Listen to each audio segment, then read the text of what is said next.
یہ تو آپ نے فرض کر لیا کہ ذاتی گھر کا ہونا. دیکھو اسلام یہ مانتا ہے کہ روڈ پہ گھر انسان کی بیسک ضرورت ہے, لیکن یہ دیوار میری ذاتی ہو, یہ ٹائل میری ہو, یہ لیٹرین میرا ہو, یہ نل کا کیا ہو, یہ میرا کہاں سے آپ کی ضرورت آ گئی؟ یہ کون سی حدیث میں ہے؟ تو میں نے کہا بھائی اگر آپ کرایہ دے سکتے ہو کرائے کے گھر پہ حلال طریقے سے رہ کے, تو آپ کے لیے مورگیج پہ گھر لینا جائز نہیں ہے. تو ہوس کو ضرورتیں بنایا ہوا ہے. میں کہتا ہوں ٹھیک ہے آپ کے پاس اللہ نے بہت دیا, آپ اپنا گھر خریدو, منع نہیں کر رہے, اسلام منع نہیں کر رہا, لیکن اس کو بیسک ضرورت مت سمجھو. یہ ایسے ہی ہے جیسے اپنی گاڑی ہونا انسان کی بنیادی ضرورت. او بھائی کنوینس کا ہونا تو بنیادی ضرورت ہے. اس زمانے میں آپ کا آفس اگر صدر میں ہے تو پیدل نہیں جا سکتے, ایک ہی دفعہ جاؤ گے, اس کے بعد گھر واپس. اب کوئی کہ پرانے زمانے میں چونکہ اتنے لمبے, جب موسیٰ علیہ السلام یہاں سے دوسرے مدین پیدل چلے گئے تھے, تو تم پٹیل پاڑا پیدل کیوں نہیں جا سکتے اپنے آفس میں؟ لوگ بول سکتے ہیں نا. بھائی ہم ان کو یہ کہیں گے وہ ایک دفعہ جائے گا اور ایک دفعہ آئے گا, اگلے دن جانے کے قابل نہیں. ہونا تو بیسک ضرورت ہے, لیکن یہ ضرورت W11 سے پوری ہو جاتی ہے. یہ 4K سے 4J سے اگرچہ بہت ڈینجرس, خطرناک, رسکی معاملہ ہے, لیکن اس سے یہ ضرورت پوری بولو نا ہو جاتی ہے.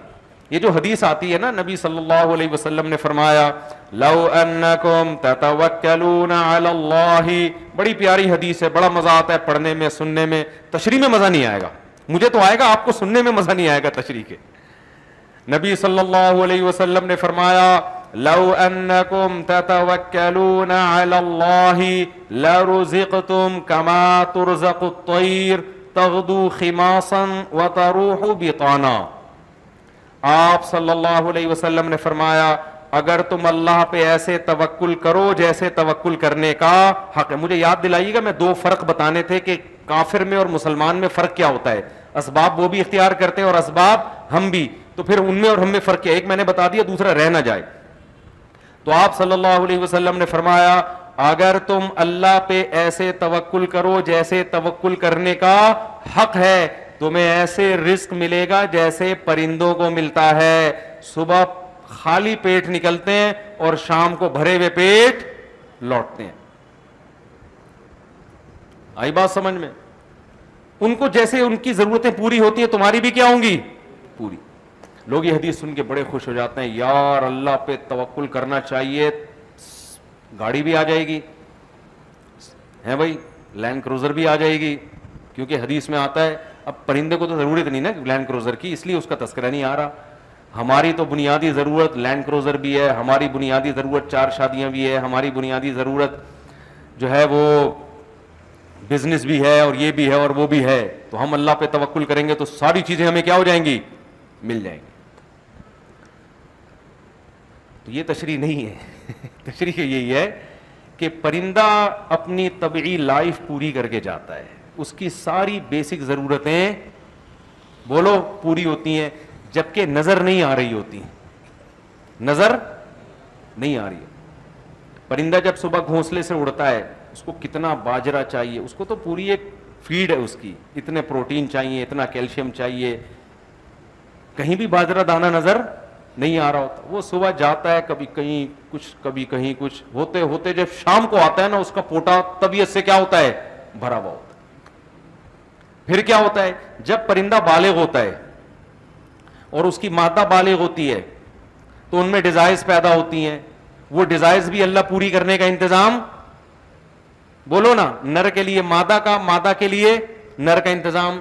پیر بھی مل جاتا ہے, ان کو رشتے بھی تلاش کرنے میں استخارے نکالنے کی ضرورت پیش نہیں آتی, تعویذ گنڈوں کی ضرورت, چمونی آپا کی مدد لینے کی ضرورت پیش نہیں آتی, یا مدد لے بھی لیں تو ہو جاتا ہے. یہ جو کمارے چھڑے چھاٹ کہتے ہیں نا ہوتی نہیں ہوتی نہیں, ہو بھائی تمہارے اپنا معیار بہت اونچا ہے, تمہارا اپنا معیار ایسا ہے کہ تم دکان پکوڑوں کی اور باتیں کیا ہے کروڑوں کی. دنیا کو مسافر خانہ سمجھو گے تو ہو جائے گی, سمجھتے ہی نہیں ہو نا تم دنیا کو مسافر خانہ. تو پرندوں کی پیئرنگ کا انتظام بھی کیا ہوتا ہے؟ ہو جاتا ہے. اب ان کی پیئرنگ ہوتی ہے, انڈوں کا ٹائم آتا ہے. اب پرندے کو سوٹیبل جگہ چاہیے. چڑیا اور چڑی کی مثال ہم لے لیتے ہیں.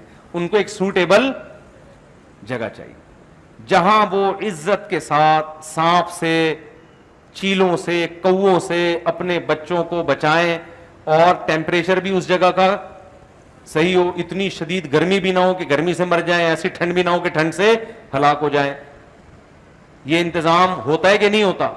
اللہ ماشاء اللہ کہیں اللہ کی مرضی نہ ہو تو ایک الگ بات ہے. نارملی یہ انتظام کیا ہوتا ہے؟ حالانکہ نظر کچھ بھی نہیں آ رہا. سوال پیدا ہوتا ہے یہ چڑا چڑی بنائیں گے کیسے؟ انہوں نے تو نہ کوئی انجینئرنگ کا کورس کیا، یہ گھونسلہ بنائیں گے کیسے، کہاں بنائیں گے؟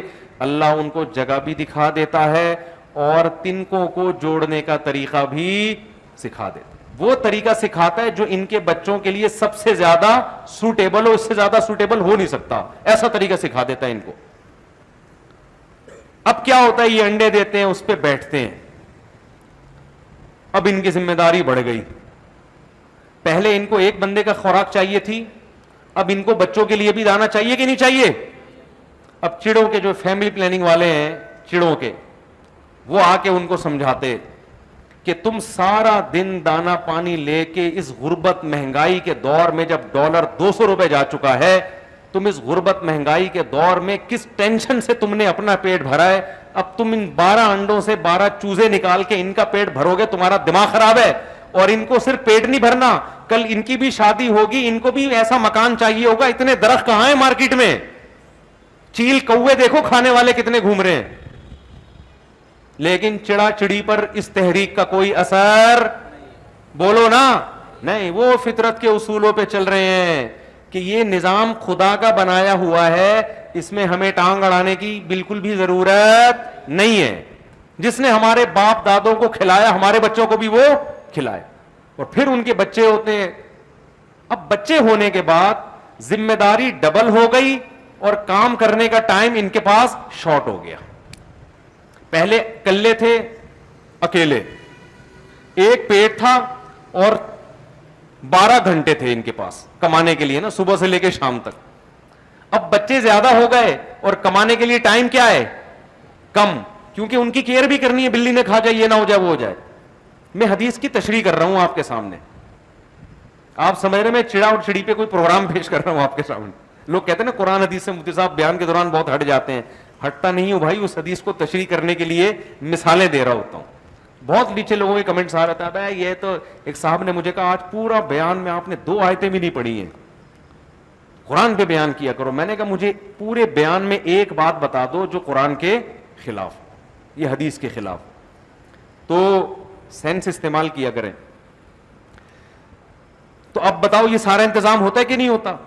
پھر وہ بچے بڑے ہوتے ہیں، ان کی شادیاں، پورا صدیوں سے سیٹ اپ چلتا ہوا آ رہا ہے. کوئی ناگہانی آفت آ جائے یا اللہ ہی ان کی نسل کو کنٹرول کرنے کے لیے ان کے اوپر چوہے چھپکلیاں مسلط کر دے تو الگ بات ہے. نارملی ایسا نہیں ہوتا. تو حدیث کا مطلب بھی یہ ہے کہ تمہاری جو بیسک ضرورتیں ہیں، اللہ پہ اعتماد اور توکل کرو گے تو وہ ضرورتیں کیا ہوں گی؟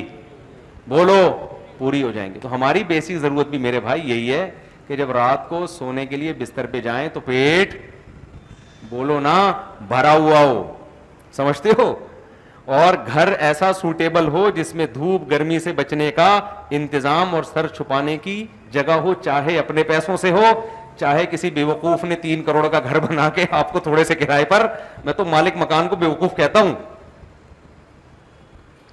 2-2, 3-3 کروڑ لگا کر تمہیں 40-40 ہزار میں پکڑا دیتا ہے. وہ گھر بنایا اس نے، فائدہ کون اٹھا رہا ہے؟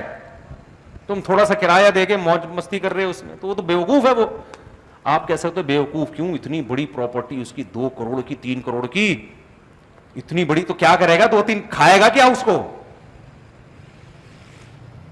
نہیں آ رہی میرا خیال ہے. دیکھو آپ نے ایک دیگ بنائی نا 2 لاکھ کی، آج کھا لو، جو بچ گئی صبح ناشتے میں کھا لینا، جو بچ گئی دوپہر کھانے میں، پھر جو بچ گئی رات کھانے میں. 1 ہفتہ نہیں، 1 مہینہ نہیں، 2 مہینے میں پوری دیگ آپ کھا کے، بولو، استعمال کر لو. دیگ کا کام کیا ہے؟ کھانے کا استعمال کیا ہے؟ پیٹ میں جانا. تو کھانا جتنا مرضی بنا لو، ایک نہ ایک دن بالآخر آخری لقمہ کھا کے آپ کیا کر لو گے؟ ختم. یہ کھانے کا استعمال. مکان کا استعمال کیا ہے؟ رہنا. نہیں آئی بات سمجھ میں؟ آپ نے 3 کروڑ کا مکان بنا کے اس میں جو موٹے موٹے سریے ڈال دیے, آپ کی ہڈیوں کا سریا بہت تیزی سے زنگ کھا رہا ہے, آپ کو اس میں اتنا رہنا نصیب نہیں ہوتا. دیکھ تیار آپ کرتے ہو, کھاتا کوئی اور ہے. اتنا زیادہ اپنا اپنا اپنا میرا مکان, یہ مسافر خانہ جو لوگ دنیا کو سمجھتے ہیں ان پہ یہ چیزیں سوٹ بولو نہیں کرتی. میں تبھی کہتا ہوں اگر آپ کو پیسہ بچانا ہے نا بزنس کے لیے تو پلاٹ خرید کے بیچ دیا کرو, مکان کرائے پہ ہی رہو. اچھا ہے, مکان کس پہ رہا کرو, کرائے پر. دوسرے کی انویسٹمنٹ سے فائدہ اٹھاؤ یار. اس نے اتنا اچھا گھر بنا دیا اور ویسے بھی 5 سال میں اس کے گھر کا بیڑا غرق کرنا ہے آپ نے, تو کیوں اپنا اچھا گھر بنا کے کسی اور سے بیڑا غرق کروا رہے ہو؟ آپ کو پتہ ہے نا کرایہ دار کیسا بیڑا غرق کرتے ہیں گھر کا. آپ اس خوش فہمی میں ہوتے مجھے 40,000 50,000 کرایہ دے رہے ہو, بھائی جب یہ جائے گا نا 5-10 سال کے بعد جو ریپیئرنگ ہوگی نا اس کی, اس میں آپ کی آنتیں ہل جائیں گی. تو خیر یہ تو ایک الگ ٹاپک ہے, یہ میرا بھی ٹاپک نہیں تھا بیان کا. تو میرا مقصد تو یہ اگر پراپرٹی خرید کے بیچنا ہے تو مکان خرید کے بیچ دو, اپنا مکان بناؤ اس نیت سے جہاں اچھے پیسے لگیں گے کسی کو پہنا دیں گے ہم فوراً, ٹھیک ہے نا. رہنا وہنا نہیں ہے بھائی, مسافر خانہ ہے, موو ٹریولنگ کرنا ہے, ایک دن جنازہ اٹھے گا قبرستان میں چلے جائیں گے, تو کیا رہنا وہنا, یہ دیواروں اینٹوں سے دل لگانے کا بالکل بھی نہیں ہے.